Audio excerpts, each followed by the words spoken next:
Hello guys, welcome back to our channel. ఈ వీడియోలో Wednesday season 2 part 2 review discuss చేద్దాం. And ఈ second part కూడా చాలా బాగుంది. అండ్ ఇన్ఫాక్ట్ ఫస్ట్ పార్ట్ కన్నా సెకండ్ పార్ట్ ఇంకా నచ్చింది నాకు. ఈ పార్ట్ లో చాలా ఎలిమెంట్స్ అండ్ స్టోరీస్ ని ఎక్స్ప్లోర్ చేశారు. అండ్ ఇన్ని స్టోరీస్ ని ఓన్లీ 4 ఎపిసోడ్స్ లో చూపించారు. అది నిజంగా గ్రేట్. అండ్ అది కూడా ఎక్కడ బోర్ కొట్టకుండా and ఎలాంటి డీటెయిలింగ్ మిస్ అవ్వకుండా. సో ఈ ఆడమ్స్ ఫ్యామిలీ సీక్రెట్స్ ని స్టార్టింగ్ నుంచి కూడా కొంచెం కొంచెంగా రివీల్ చేస్తున్నారు. సో అలాగే ఇప్పుడు కూడా లాస్ట్ పార్ట్ ఫైనల్ ఎపిసోడ్ లో విల్లో హిల్ నుంచి వెనస్డే కొంతమందిని కాపాడుతుంది కదా. అందులో పేషెంట్ 1983 క్యారెక్టర్ చుట్టూ తిరుగుతుంది. అండ్ ఆ క్యారెక్టర్ కి మార్టిషియా అండ్ గోమెజ్ అడమ్స్ కి ఉన్న బ్యాక్ స్టోరీ ఏంటి, అలాగే ఆ జాంబీ బ్యాక్ స్టోరీ ఏంటి, ఈ జాంబీకి ఆ పేషెంట్ 1983 కి అండ్ టైలర్ కి ఉన్న కనెక్షన్ ఏంటి, ఇలాంటి ఎలిమెంట్స్ చుట్టూ స్టోరీ నడుస్తుంది. సో ప్రీవియస్ ఎపిసోడ్ లో టైలర్ అండ్ జాంబీ ఎస్కేప్ అవుతారు కదా. సో వాళ్ళ గురించి సెర్చ్ చేయడంతో ఎపిసోడ్ స్టార్ట్ అవుతుంది. అండ్ సివియర్ గా ఇంజరీ అయిన వెనస్డే కోమాలో ఉంటుంది. బట్ ఫస్ట్ సీజన్ లో గుడీ అడమ్స్ లాగా ఈ సీజన్ లో ప్రిన్సిపల్ లారిసా వీమ్స్ వెనస్డే కి స్పిరిట్ గైడ్ లాగా ఉంటుంది. బట్ అది వెనస్డే కి నచ్చదు. అండ్ కోమా నుంచి రికవరీ అయిన వెంటనే టైలర్ నుంచి థ్రెట్ వస్తుంది,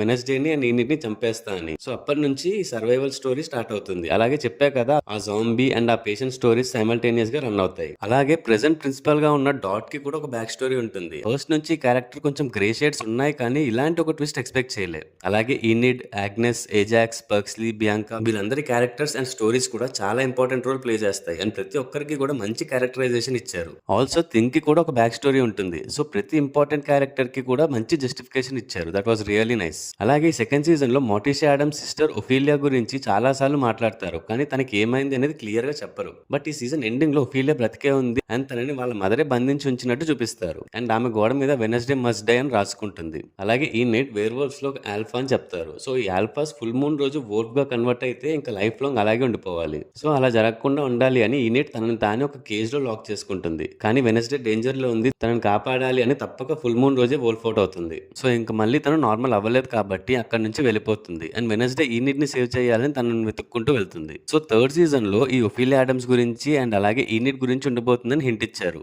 చూడాలి మరి థర్డ్ సీజన్ ఎప్పుడు వస్తుందో. ఈ సెకండ్ సీజన్ అయితే నాకు చాలా బాగా నచ్చింది అండ్ ఎస్పెషల్లీ సెకండ్ పార్ట్ ఎక్కువ నచ్చింది.